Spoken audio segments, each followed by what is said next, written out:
对于时隔1年之后，马英九率台湾青年再度访问大陆，你有什么样的观察与思考呢？我认为要了解马英九率台湾青年再次访问大陆的目的和意义，我们首先必须要了解当前两岸关系面临的困局。这个困局就是这些年来，由于蔡英文当局拒绝承认九二共识，以及一味的联美抗陆，导致两岸关系的敌意螺旋式上升。其中的典型表现就是两岸在军事领域内的紧张对峙。而今年初号称务实台独工作者的赖清德的当选，以及不久前214恶性撞船事件，又对当前紧张的两岸关系起到了火上浇油的作用。正是在这种情况下，岛内外相关的中国大陆威胁论以及阴谋论又再度甚嚣尘上，说什么中国大陆可能会借着214恶性撞船事件而一举解决台湾问题。然而最终的结果却是两岸关系在逆境中吹起了一股和风，大陆邀请马英九率台湾青年登陆访问了。这背后发出的政治信号就是中国大陆不仅无意借势推升两岸紧张情势，而且是在想方设法降低两岸的敌意。继去年之后，马英九再次登陆访问，这有可能意味着以马英九为首的岛内认同九二共识的政治人物相继登陆访问，很有可能会成为一种常态。这样的安排在我看来能够起到4重效果。其一是促进两岸民间，尤其是青年学子之间的交流，以解决两岸民众之间的误会与误解，尤其是逐渐化解岛内年轻人中存在的天人独现象。第二，进一步强化两岸的血缘、历史与文化连接，以对抗民进党的文化台独。第三，在两岸官方与半官方交往全面中断的情况下，借马英九的登陆向岛内外传递某些政治信号。第四，借马英九登陆时的所见所闻，向岛内宣扬大陆40多年来改革开放的成果。假如再把这4重政治目的浓缩为一句话，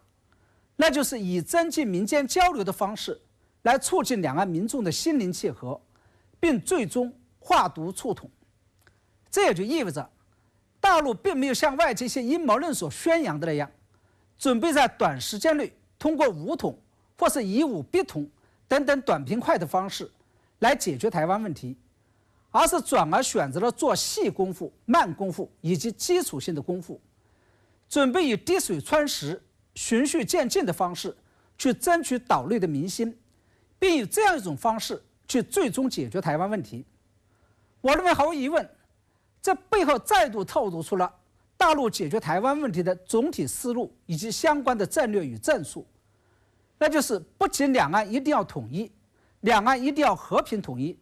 两岸一定要通过和平发展的方式来实现和平统一，而且风物长宜放眼量。对此大陆压根就不着急，我们愿意从长计议，从基础性的工作来做起。它背后体现的其实是中国大陆对台决策层咬定青山不放松，乱云飞渡人从容的战略自信与战略定力。此次马英九率台湾青年访问大陆，首站在深圳，他们参观包括大疆、腾讯、比亚迪在内的中国大陆乃至世界知名企业。那么这背后又透露出什么样的考量？在前面的评论中，我讲到了中国大陆邀请马英九登陆访问的目的之一，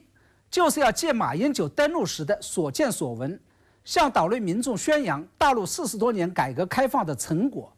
以驳斥近年来台独势力在部分绿营民众中制造的大陆贫困落后，甚至是民众吃不起方便面的这样一种谣言。而深圳从当年的一个小渔村变成一个现代化与国际化的大都市，这是中国大陆改革开放40多年的典型成果。包括大疆、腾讯、比亚迪在内的一大批跨国公司的强势崛起，又是深圳在大陆改革开放进程中赶场赶市、勇当排头兵的结果。在这里我尤其要提醒大家注意的是，当前两岸关系的现状其实也是中国大陆改革开放的成果。在大陆改革开放前，两岸关系实际上处于热战或者是准热战状态，不仅发生了金门战役，甚至是直到上世纪70年代，都还存在着单打双不打的金门炮战。在大陆改革开放之后，两岸关系才由过去的热战与准热战状态迈入了和平与冷和平状态。也就是虽然两岸在政治、意识形态和军事上仍然对峙，但是两岸之间的经贸与人员交往却是非常的热闹。正是因为当年中国大陆清醒地认识到了世界的主题已经从冷战状态转为了和平发展，并决定推动自身的改革开放，才会有40多年前告台湾同胞书的发表，才会有中国大陆将对台战略由武力统一转变为和平统一。正是因为确定了改革开放的大目标，首先是对中国的港澳台地区开放，才会有当年蒋经国的开放老兵探亲，以及后来的进一步小三通和大三通，甚至是马英九时代两岸在经贸和人员交往上的大交流、大合作与大发展。正是因为改革开放需要和平友好的外围环境，尤其是两岸环境，才有了当年两岸海协与海基两会的汪辜会谈，才有九二共识政治基础和政治原则的确立，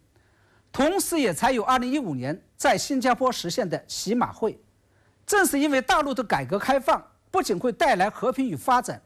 而且必然会带来包容与共存，所以才会有一国两制构想的提出，两岸的两种政治制度和两种意识形态才能够共存与相互竞争，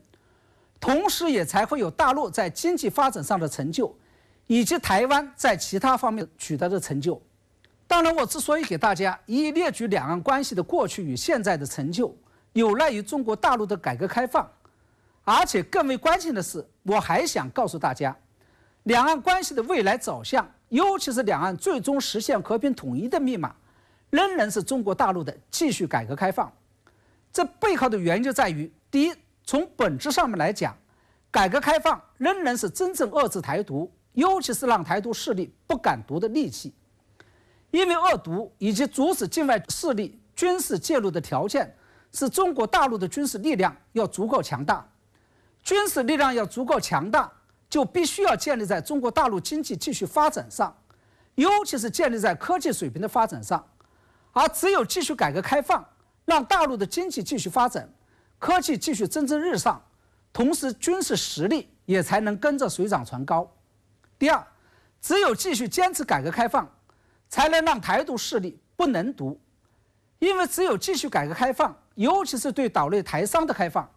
才能让两岸经济更加扎实地捆绑在一起，